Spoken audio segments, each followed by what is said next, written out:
Sa Batondali. Si Nanay Oring Bal. Ating gawain. Yung binasa natin na ating ini na sapagkat ang kabayaran ng kasalanan ay kamatayan, subalit ang regalo ng Diyos ay buhay na walang hanggan. Diba? Nandun ako sa dalawang kamatayan. No?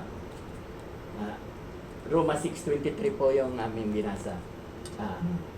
Ang sabi doon sa ang kabayaran ng kasalanan ay kamatayan. Para sa dalawa po yun. Ang ibig sabihin ng dalawa, physical. Mamamatay po tayo physical. Pangalawa, kung hindi ka po mananampalataya, wala kang Kristo, papatayin ka uli sa dagat-dagatang apoy. Saan mababasa? Pakibuksan po ninyo. Pahayag 21 verse 8. Pahayag 21 verse 8. Revelation. Kung sino po makakita, pakibasa. Balit para naman sa mga duwag, mga taksil, mga gumagawa ng mga kasuklam-suklam na bagay, mga tao, mga nakikiapid, mga magkukulang, mga sumasamba sa Diyos-Diyosan, at sa lahat ng mga sinungaling, ang magiging bahagi nila ay sa lawa na nagliliyab na apoy at asupre. Ito ang pangalawang kamatayan. Yun, ang pangalawang kamatayan. Kamatayang spiritual, ha? Una, sabi sa Hebrew chapter 9 verse 27, sapagkat itinakda sa lahat ng tao ang minsan lang mamatay at pagkatapos ay ang paghuhukom. Yun, yung laman. Itinakda tayo. No? Huwag kakalimutan, ha? Itinakda tayo hindi sa 70. Hindi kami payag ni Ate Lene. Di ba? Payag ka ba? 70? Dahil sabi sa Awit, chapter 90, verse 10, sabi ni Haring David, dahil sa panahon nila, mga abusado na rin sila sa pagkain, sa inumin ng alak, ang buhay daw nila noon, 70, 18 na lang. Mapalad tayo. Last Sunday, mayroon tayong 85 years old. Tinalo kami ni Ate Lene. 85 years. Oh, si Rudy, 85 years old. Kaya pag bumalik yun, maging membro, talo ka na. Pangalawa ka na lang, champion yun. Okay, so kapagkat itinakda sa lahat ng tao ang minsan lang mamatay, hindi pa yung bata pa tayo. Hindi tayo itinakda. Kaya, kung totoo man, halimbawa, 101, halimbawa, gusto mong 101, dapat iingatan mo ang sarili mo. Kasi ang utos nga sa Mark chapter 12 verse 31, ibigin mo ang iyong kapwa na kagaya ng pag-ibig mo sa iyong sarili. Pag mahal mo ang iyong sarili, iingatan natin. Pag hindi mo yan iningatan, hindi mo aabutin ang gusto mong taon. No, hindi mo aabutin. Kasi ang kabayaran ng kasalanan ay kamatayan. Yun ang pinag-uusapan natin kanina. Yun ang topic. Okay. So, yun po ang ikalawang kamatayan sa dagat-dagatang apoy. O, tayo, saan tayo pag namatay? Saan tayo? Pakibasa, Unang Tesalonica chapter 4 verse Unang Tesalonica chapter 4. Basahin po natin yan. Umpisan niyo sa 1 hanggang 20. Unang Tesalonica. Isa pang bagay ang ipinapakiusap namin at pinapayo sa inyo sa pangalan ng Panginoong Hesus. Sana'y lalo pa ninyong pagbutihin ang inyong pamumuhay ngayon, sang-ayon sa inyong natutunan sa amin, upang kayo'y maging kalugod-lugod sa Diyos. Alam naman ninyo kung ano ang mga katuruang ibinigay namin sa inyo buhat sa Panginoong Hesus. Kalooban ng Diyos na kayo'y maging banal at lumayo sa lahat ng uri ng kahalayan. Dapat maging banal at marangal ang pakikitungo ng bawat isa sa kanyang asawa, at hindi upang masunod lamang ang pagnanasa ng laman tulad ng inaasal ng mga hentil na hindi nakakakilala sa Diyos. Sa bagay na ito, huwag ninyong gawa ng masama at dayain ng inyong kapatid, sapagkat paparusahan ng Panginoon ang gumagawa ng ganitong kasamaan, tulad ng mahigpit naming babala sa inyo noon. Ganito pa po. Diretso lang, hanggang 20. Tayo'y tinawag ng Diyos upang mamuhay sa kabangalan at hindi sa kahalayan. Anong number na po yan? 8 po. 8. Tayo daw ay mamuhay sa kabanalan. Sige. Kaya ang sino mang humamak sa aral na ito ay humahamak hindi sa tao, kundi sa Diyos na siyang nagkakaloob sa atin ng kanyang Espiritu Santo. Tungkol naman sa pag-ibig na dapat iukol sa mga kapatid, hindi na kailangang paalalahan pa kayo dahil itinuro sa inyo ng Diyos kung paano kayo magmahala. At ito na nga ang ginagawa ninyo sa mga kapatid sa buong Macedonia. Gayunman, ipinapakiusap pa rin namin sa inyo, mga kapatid, na pag-ibayuhin pa ninyo ang inyong pag-ibig. Nasaan number ka na? 11 na po ngayon. Italon mo, 13 ka. 13. Mga kapatid, nais namin malaman ninyo ang katotohanan tungkol sa mga namatay na upang hindi kayo magdalamhan. Di ba? Sige, tuloy mo lang. Sandali. I-explain ka. Huwag daw tayo mag-alala tungkol sa mga namatay na. Sige. Huwag kayong magdalamhati tulad ng mga taong walang pag-asa. Huwag daw tayong malulungkot. Yung sinasabing walang pag-asa, yung mga hintil na mga binasa mo kanina, kasi silang mga hintil, doon yan, sa impyerno, ang tungo. Diba? Pero tayo, huwag daw tayo mag-alala. Yung tulad nung asawa ni Ate Lenny, banal po yun. Sigurado, di ba pinag-uusapan natin kanina, pag dumating ngayon si Lord, tayo, hindi na tayo makakaranas ng kamatayan physical. Sa isang kisap mata, mapapalitan tayo ng glorified body at yung mga namatay na, babangon yun, bibigyan din sila ng glorified body at sabay-sabay tayong aakyat. Ituloy-tuloy mo, dyan yan i-explain. Sige, tuloy-tuloy Dahil mo. naniniwala tayong si Jesus ay namatay at muling nabuhay. Naniniwala din tayong bubuhayin ng Diyos upang isama kay Jesus ang lahat ng mga namatay na sumasampalataya sa Kanya. Ito ang itinuturo ng Panginoon na sinasabi namin sa inyo. Tayong mga nabubuhay pa at natitira pa hanggang sa pagparito ng Panginoon ay hindi mauuna sa mga namatay na. Sa araw na iyon ay maririnig ang tinig ng arkanghel at ang tunog ng trumpeta ng Diyos. At ang Panginoon mismo ay bababa mula sa langit na sumisigaw. At ang mga namatay na sumasampalataya kay Kristo ay bubuhayin muna. Pagkatapos tayo namang mga buhay pa at natitira ay titipunin pa alap pa kasama ng mga binuhay upang salubungin ang Panginoon sa Amen. himpapawid. Sige, di ba? Bubuhayin muna yung mga namatay, bubuhayin yung asawa ni Ate Lenny, no? Papalitan ng glorified body, at tayong may mga maruming katawan, papalitan din tayo ng glorified body, sabay-sabay tayo aakyat, no? Kaya, pero ang sabi, yung nananampalataya lang kay Kristo. E paano yung hindi naniniwala kay Kristo? Ang dami-daming tao. Maiiwan. Maiiwan sila at doon sunugin sila sa dagat-dagatan po yung ikalawang kamatayan, yung asupri. Alam nyo ba ang bulkan? Puro asupri. Napakahapdi niya. Magdurusa ka talaga. Di ba? Kawawa ka talaga. So, ito pa ang kagandahan, no? Ang sabi, halimbawa, si Ate Lenny, mananampalataya. Tapos, halimbawa lang Ate Lenny.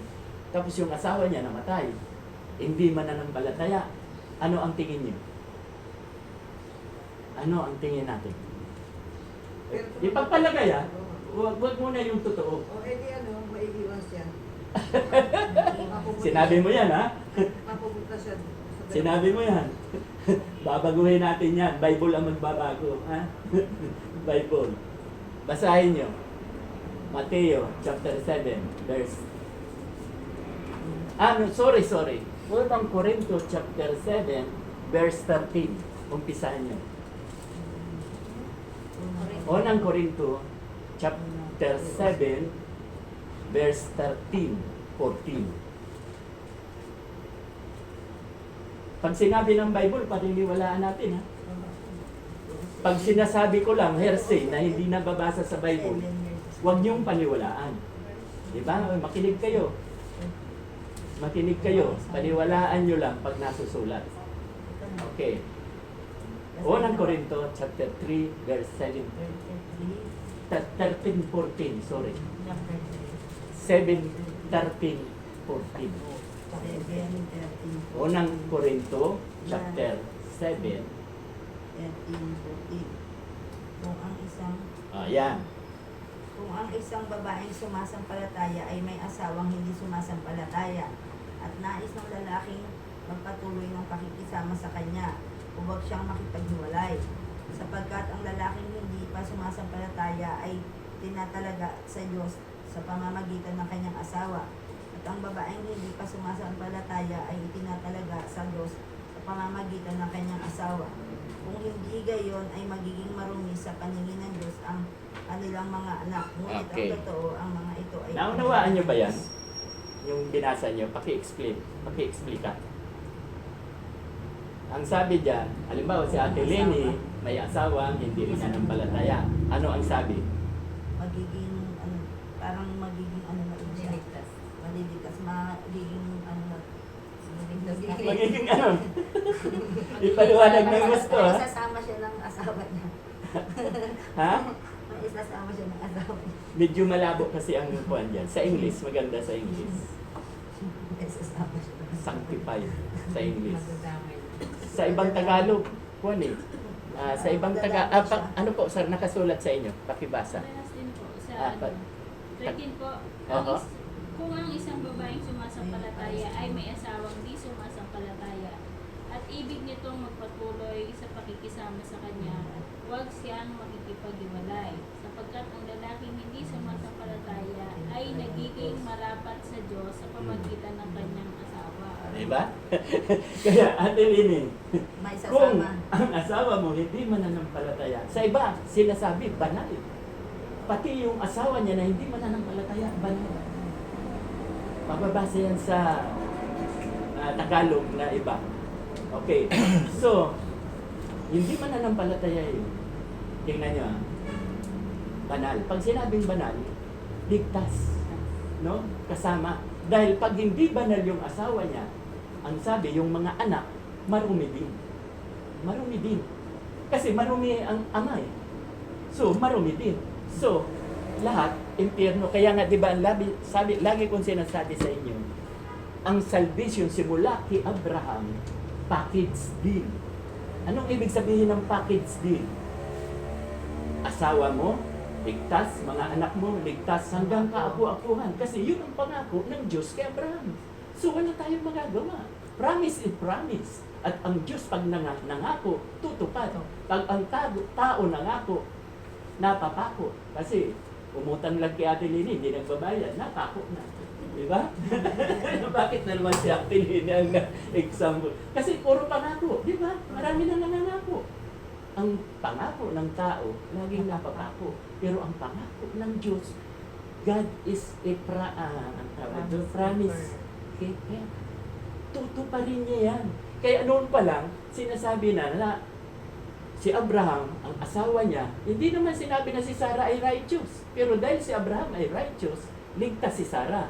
Pati anak niya, hanggang kaapu-apuhan, righteous. Kasi pag yung asawa ni Ate Lenny hindi mananampalataya, magiging marumi ang anak. Masisira. Masisira yung word of God. Ipinakita ng kikuan, sinuwi.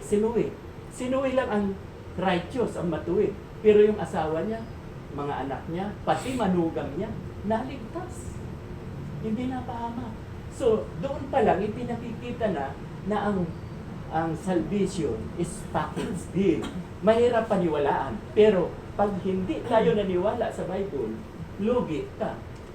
Diba? Maraming sasabi, ay, question na ako niyan sa day by day ng isang membro. Ang kaligtasan po sa pananampalataya, pag hindi nanampalataya ang anak ko, hindi raw siya maliligtas. Di anong sabi ko sa kanya, bahala ka po, yun ang paniniwala mo. Di hindi, ligtas ang anak mo, sa impyerno ang anak mo. Samantalang ito na, isinasabi na nga, sa unang Korinto, chapter 7, verse 13, ang iba, banal. Hanapin natin Ay, wag na. Ito kasi dapat Kasi dito, sa Tagalog dito, banal. Mayroon kayong Bible na kuwan, banal ang asawa. Pati mga anak, banal. Righteous. Hanapin ninyo yan sa iba. Okay. So, ang ipinakikita rito, ang salvation ay package deal na. Hindi na, wag na kayong mag-alala na ngayon, ang anak nyo ay hindi mananampalataya. Huwag kayong mag-alala. Dahil yung pangako kay Abraham, yun din, di ba? Galatia 3:29, at kung kayo'y kay Kristo, kabilang kayo sa lahi ni Abraham, at lahat ng ipinangako kay Abraham, matatanggap din po ninyo. Pakibasa po kung meron dyan Tagalog. Maganda yung sa Tagalog eh. Niliwanag talaga. Ang asawang hindi mananampalataya, banal dahil sa iyo. Naging banal. Yan dito sa cellphone ko. Kaya lang naka-record tayo. Nakita mo ba? Galatia 3:29. O, alam na nila yun, nasabi na natin. Unang Korinto chapter. Galatia ay nahanap niya? O sige, Galatia 3:29. Akala ko rin ito. Korinto yung isa, maganda yung Korinto na makita natin. Oho. 7 verse 13-14. Unang Korinto chapter 7, verse 13-14. Malayo lang ang pagkatagalog dyan, pero doon sa dito, banal. Yung asawa niya. Naging banal dahil napangasawa ng banal. Katuloy na.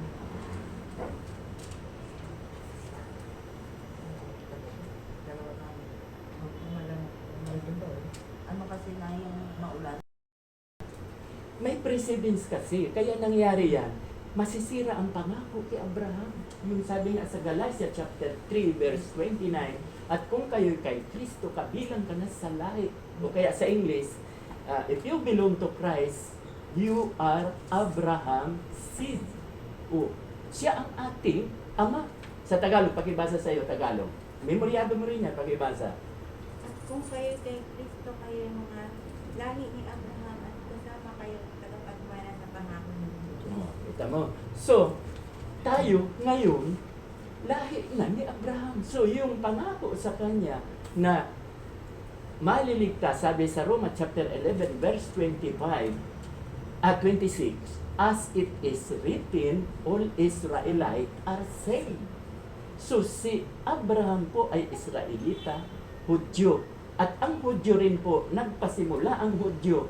May nabasa ba kayo sa Bible kung kailan nagpasimula ang Hudyo? Sa panahon ba nung, kaya ang lagi kong sinasabi, tandaan nyo yung panahon ni Adan hanggang kay Abraham, 20 generation. Sa 19, yung tatay ni Abraham, sino ang tatay? Tera. Si Tera ang tatay. So, simula kay Adan, Noe, ikasampo, kay Japet, ika-11, pagdating kay Tera, ika-11, wala pong Hudyo. Nagkaroon ng Hudyo ng si Abraham. Kahit si Abraham taga-Ur, makasalanan, Gentiles.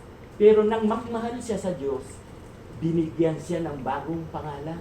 Ang pangalan niya, ang Diyos sa kanya nagpasimula. Ang mga Hudyo, sa kanya nagpasimula. Nakukuha niyo ba? Sa kanya ang Hudyo. So, nasusulat din sa John chapter 4, verse 22, pakibasa.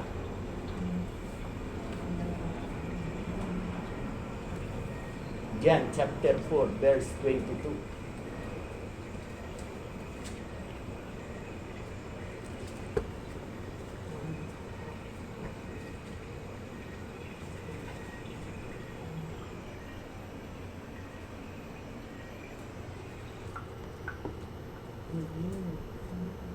Sige. Hindi ninyo kilala ang inyong sinasamba. Ngunit kilala namin ang aming sinasamba, sapagkat ang kaligtasan ay nagmumula sa mga Hudyo. Kanino daw nagmumula ang kaligtasan? Mga Hudyo. Sa Hudyo, kay Abraham. O pero, dahil naman, kaya nang ipadala si Kristo, nakaplano yan si Lord eh. Si Kristo, siya rin ang amay. Ang ama at ang anak ay iisa. Diba? Sabi sa John 10:30, I and my Father are one. Iisa sila. So, naka-plan B kasi ang plano ng Diyos, lahat banal. Kaya nang nilalang si Adan, lahat banal. Kaya lang matigas ang ulo ni Eva na tukso, pati si Adan na damay. Kaya ang lahat, sabi, naging Gentiles. Lahat naging makasalanan. Pero yung plano ng Diyos, lahat tayo banal. Kaya ang plan B niya, ano ang ginawa ng plan B? Nagkatawang tao siya. Dahil pag hindi siya nagkatawang tao, hindi siya mamamatay. Nakuha niyo ba? Ang Diyos, kahit anong gawin niyo, hindi niyo kayang patayin yan. Kahit disabog pa, atomic bomb, hindi mamamatay. Kaya dapat nagkatawang tao siya, ang purpose para mamatay sa krus. Dahil pag hindi siya namatay sa krus, papaano tayo? Si Abraham, walang problema. Kasi ligtas na si Abraham, wala pa si Kristo. Nakuha niyo ba? Ligtas na siya noon pa sa ika-20 generation. Ilang generasyon si Jesus? Simula kay Abraham to Jesus, 42 generation. Di ang layo. So, pinangakuan si Abraham na sa kanya magmumula ang kaligtasan. As it is written, all Israelites are saved. Israelita po si Abraham. Kaya tayo, huwag na tayong mag-alala sa mga mahal natin sa buhay, sa asawa natin, sa anak natin, dahil saved po sila. Ang sabi ko nga lagi, pag hindi sila naligtas, magiging sinungaling ang Diyos. Hindi sinungaling ang Diyos. Tutupad yan sa pangako. God is a promise keeper. Susundin niya yan. Kaya ngayon, mag-aalala ka ba, Ate Lenny? Doon sa anak mo, sabi mo, baka hindi pa siya. Wala. Gagawin mo lahat yan. In His time. In His time. Okay, so mayroon pa po tayong 5 minutes na tanungan kasi talagang eksakto tayo, alas 4 nagtatapos. 5 minutes na tanong, kung hindi nyo na gustuhan, hindi nyo na intindihan, open po ang aking hapag para ipaliwanag. At marami pa po akong idadagdag dyan na magpapatunay. Ayan, Bible lang may sabi, hindi po ako ang asawa ng hindi nananampalataya ay banal. Nanampalataya pa yun bago mamatay, di ba? Ate Lenny, tumanggap siya. Tumanggap yun. O, kaya kahit hindi tumanggap, Safe. safe. Dahil sa pangako. Kasi pag nasa yun pa yun eh. Yan, natinsundo kami ni Eric. O, question and Pero nung answer. ako lang, hindi ako niya hapin niya. Eric, hindi ako niya hapin niya. Nakayon ako. Nung yun eh, diba? Andun yun, nakaparada. So, nasa sa inyo na po yan kung paniniwalaan nyo. Pero, nasabi ko sa inyo, hindi ako ang may sabi. Si Apostol Pablo may sulat ng unang Korinto. Si Apostol Pablo. At yung as it is written, all Israelites are saved, si Pablo din. Sapagkat nasusulat, lahat ng Israel maliligtas. Okay. Wala ba? Walang tanong? Pwede ko bang mapakiusapan si Kuya Jim sa prayer, closing prayer?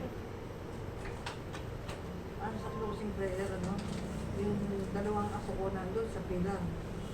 Pilar? Oo. Sa ospital? Oo. Hospital daw po. Sabado pa. Hmm. Ngayon, ako naman kanina, pinunan ako ng Priantin. Yan sa, sana maging clear. Kasi pagka naging clear, x-ray naman ang susunod. Agapayanan na ako ng anak ko. Ilang taon yung apo mo na nasa Pilar? Ano eh, parang,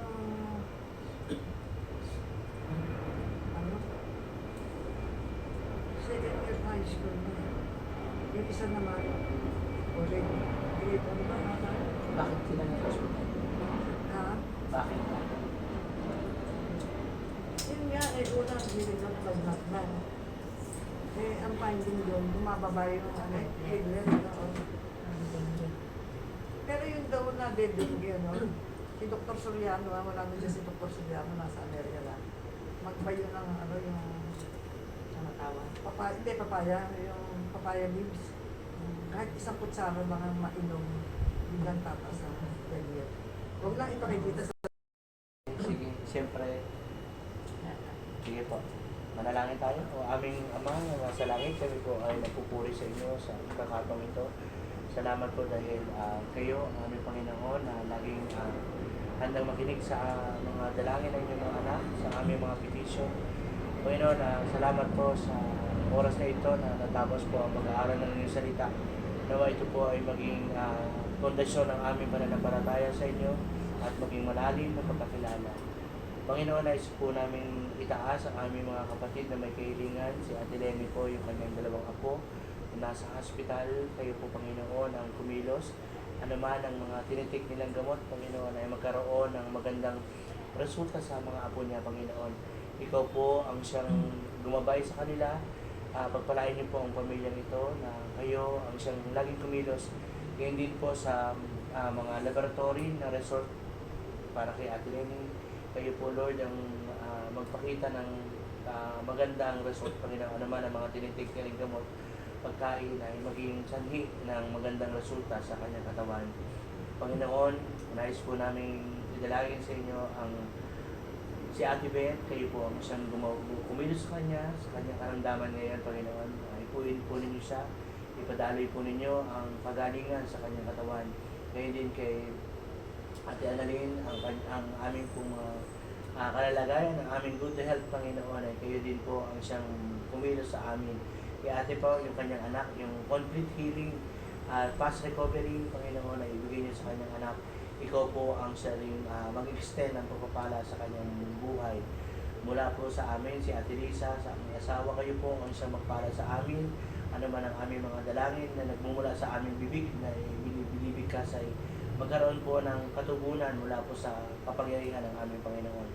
Kay Pastor, Panginoon, ipagpalain niyo ang kanyang pamilya, ang kanyang asawa, mga anak niya, mga apo niya, Panginoon, ay kayo ang siyang magbigay ng protection sa kanila. At makita po sa buhay namin na ang aming Panginoon ay buhay at kumikilos, tumutugon sa aming mga panalangin. Marami pong salamat sa inyo at ihanda po ninyo kami sa katugunan ng aming mga panalangin. Binabalik po namin ang lahat ng may papupuri, pasasalamat, pagdakila sa pangalan po ng aming Panginoong Jesus. Amen. Amen. Very good. Tama-tama, may papipirmahan din ako kay Ate Luz. Huwag mo nang umalis. Kasi dapat alas 4 talaga tapos may trabaho yan. May ballpen ka dyan? Kung wala, meron pa ako. Ano nangyari sa anak mo, Ate? Ano po, yun nga po, ang findings ko sa kanya, ano po, epilepsy po. Epilepsy. Opo, kasi po, ano, hindi pa po premature siya. 2 years old and 3 months po. Yung gabi lang po yun, yung unang atake niya po. Nung dinala po namin sa ospital yung po yung findings. Kaya po, kailangan po sa December 8, EEG siya para po makita yung sa utak. Yung niya papel kung po may ninyo, Ate abnormalities Lini, po. papirmahan din natin. Saka mabigyan po siya ng tamang gamot kung ano man po talaga yung kanyang sakit. Kaya po, Ilan taon na yan? 2 years, 2 years old po and 3 months. Premature po kasi siya. Kaya, Premature means kulang sa buwan. opo, kaya parang yun po yung ano yung epekto po nung pagka-premature niya. Nung lang po umepekto, 2 years. Kaya nung gabi nun, ano talaga, taranta ako, di ko ano nung gagawin ko. Siyempre, unang kita namin nung bago, gumaganyan-ganyan eh. Kala namin may nalunok siya or ano. Tapos singhap-singhap siya na nasusuka na eh. Tapos tumutubo na laway. Pwede dali na natin. Takbo na kami. Bahala, ano suot ko, takbo na, bahala. Kalayaan mo na. Kalayaan muna. Eh, nung sa kalayaan, hindi daw nila kaya. Dali daw po sa malaking hospital. Kaya po, sa kalunsod ko na po tinakbo. Bahala na po. Basta sabi ko, maligtas kami ba. So, para meron ka sandala. Ito ang dito sa kalusod. Ano na, ano, 2 araw na, 34,000 na agad na eh. Sabay ho pala kasi, Makakapili daw. Kuya Jeep, sabay pala anniversary, nakalimutan ko. Napag-usapan natin. Actually, tinawagan ko siya kahapon. Sabi ko, Pastor, gusto mo 17 na kasi meron kaming Christmas party. Para Una na po ako. Yes, Anak ingat ko po. po. Salamat po sa Salamat, inyo. Nene. sabi niya, titingnan niya raw Tapos na. kung papayag ang church. Kung talaga, Sunday worship din. Oh, 9:30 rin, Sunday worship. Ano bang pagkatapos ng worship natin, diretso na kain na noon? Oh, pagkakain niya, pwede silang umuwi. Fellowship na Tayo, sa hapon. tayo fellowship. Wala tayong pagkain sa hapon sa fellowship. Yun na Wala yun, yun na yun. Okay. So, serving lang lunch. Okay. Pero pag-aralan natin, baka pwede tayo magpansit. Or, Hindi kasi kung magpe-fellowship tayo, dire-diretso na wala nang kainan. Kasi pag mag-single servings pa tayo, mag-double serving pa tayo. Ay, hindi na. Hindi na, tama na yung isa. Pagkatapos ng service. Kumuha po kayo ng kopyang isa. Ito pa. So, tapos ng worship, yung gustong hindi na sumama, Gusto. pwede Yeah. nang... pwede naman. Oo, yung gusto umuwi, pwede na umuwi. Napansin ko nga nung meeting natin, di ba dapat general? makakain, nag-uwian. Eh, sinabi mo naman kasi. Ay, pwede ko mo ba? Oo. Ganun pala eh. Oo, sinabi niya, di ba? Kung ayaw niyo umati ng meeting, basta kumain muna kayo. Huwag kayong uuwi kung hindi nakain. O, hindi kumain muna. Pero ang sinasabi ko lang doon, si Rudy, ang pinarinig, dahil matanda na, nagsunuran lang. Nawala. Ilan lang tayo Parang natira. ano lang din eh, yung mga ano, head.